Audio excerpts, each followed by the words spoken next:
अरे बापरे! असं काय झालं मुलाला अचानक मधी? गुड मॉर्निंग, शुभ सकाळ. खूप खूप वटपौर्णिमेच्या शुभेच्छा सगळ्या महिलांना.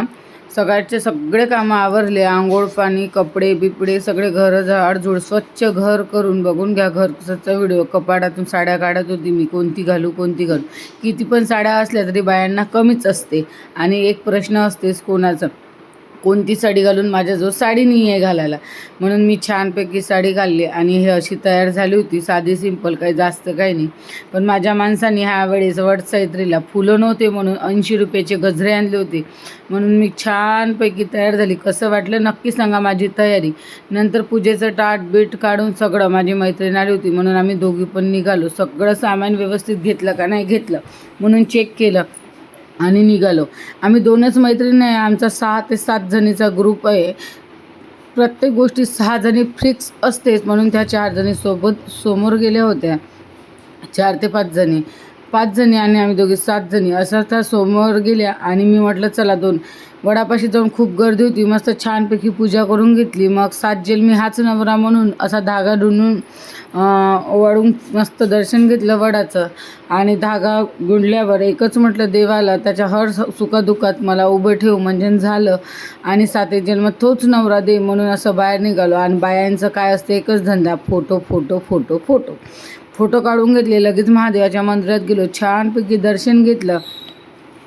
पूजा केली दर्शन घेतलं, मग आरती केली, आरती पण केली. पण तिथं पण आमचं एकच निंदा, पूजा करून उठल्याबरोबर लगेच थोडा शूट घेतला. मग 2-3 सेल्फ्या काढून घेतल्या. सेल्फी खूप सुंदर निघाली इथली, पण काढली म्हणजे टाकली नाही मी व्हिडिओमध्ये. मग असं करून सगळ्यात छोटे छोटे देव होते, प्रत्येक देवीची पण ओटी भरली. इथे देवीची मूर्ती होती, दुर्गा देवीची छोटी.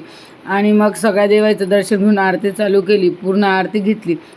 नंतर होता आखरीचं 5 बायाच्या ओट्या भरणं, म्हणजे आम्ही होतो तरी 7 जणी. आणि मग असं ओट्या भरून भरून असं हळदी कुंकू लावून, एक आंब्याला 5 वेळा सूत गुंडाळू आणि 5 वेळा गहू टाकायचे, अशी ओटी भरतात. तुमच्याकडे भरतात का मित्रांनो नक्की सांगा. आणि आम्ही पूर्ण 6 वहिन्या आणि ही एकच आमची नणद होती, सगळ्यांची आमच्या मैत्रिणींची नणद होती, त्या ताई पण होत्या. त्या ताईंची छान ओटी भरून घेतली, कारण नात्याने हे नणद होती म्हणून. सगळ्यांच्या ओट्या भरणं झाल्यावर अजून आमचं कौतुक होतं शूटचं. काही थोडे व्हिडिओ काढून घेतले, काही फोटो काढले. नंतर पण खूप वेळ घातला आणि मला एक रील करायची होती वडापाशी, पण खूप गर्दी होती म्हणून केली नाही.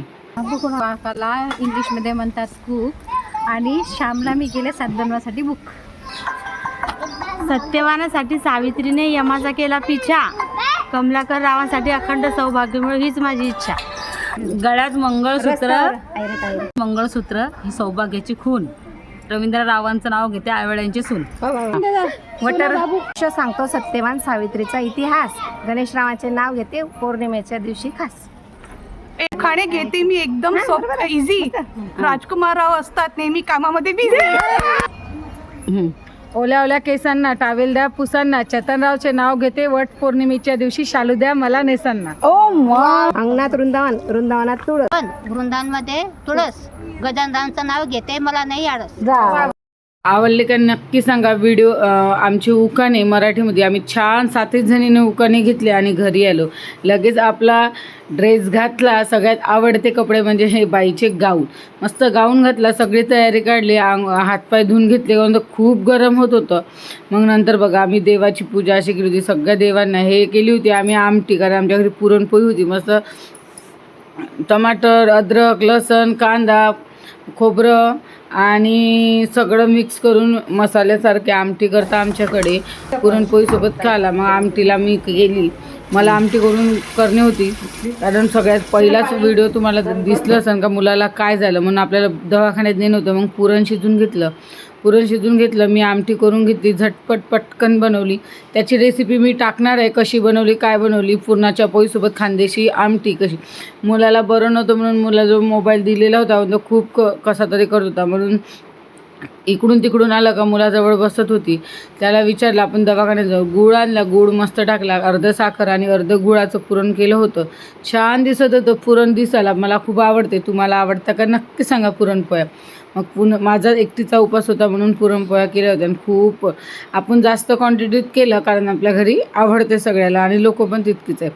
म्हणून असं करून मुलाला तयारी करून दिली आणि सगळं पुरण वाटू लागलं. पुरण वाटल्यावर जेठानी बाईला बोलली, तू पुरणपोळ्या कर, मी दवाखान्यात चालली. लगेच मुलाला तयारी करून दिली. मी पण तयारी केली आणि दवाखान्यात गेली. मुलाला दवाखान्यात घेऊन निघाली. बघा, पण पावसाचं वातावरण झालं. गाडीवर बसली आणि लगेच दवाखान्यात जायला निघाली. तर एक एक थेंब पाऊस लागला. दवाखान्यामध्ये माणूस इतका घाई करत होता कारण दवाखान्यामध्ये खूप गर्दी होती म्हणून लगेच आली दवाखान्यात. तर कोणीच होतं नाही. पहिला नंबर आमचाच लागला. म्हणून मी मस्त एक साईडनं बसून थोडा शूट घेतला दवाखान्यात. डॉक्टर साहेब आले. डॉक्टर साहेब आलं, पोरगं पाक असं उभं होतं. डॉक्टर साहेब बोलत होते फोनवर. मग तपासून घेतला आणि लगेच मेडिकलमध्ये गोळ्या घेतल्या. आणि विचार करा, जेव्हा आमचा पहिला नंबर 6 वाजता डॉक्टर येत होते ना, आम्ही 5 वाजता गेलो तेव्हा कोणीच नव्हतं ना. आता चपला बघा 6 वाजताच किती आहे ते विचार करा. दवाखान्यात गर्दी किती. दवाखान्याच्या मध्ये बसल्यावर भुसावळला खूप पाणी आला. पाण्यात आम्ही जेव्हा निघालो तेव्हा थांबलेला होता थेंब. घरी आलो, पसारा बघा, सोफा बघा कसा झाला होता आणि सकाळी कसा केला होता. कारण मुलाचं पोट इतकं दुखून राहिलं का खूप इकडून तिकडे ह्या सोप्यावर त्या सोप्यावर खूप दुखत होतं. म्हणून मग जेवण करायला बसली. ह्या होत्या पुरणपोळ्या, आमटी आणि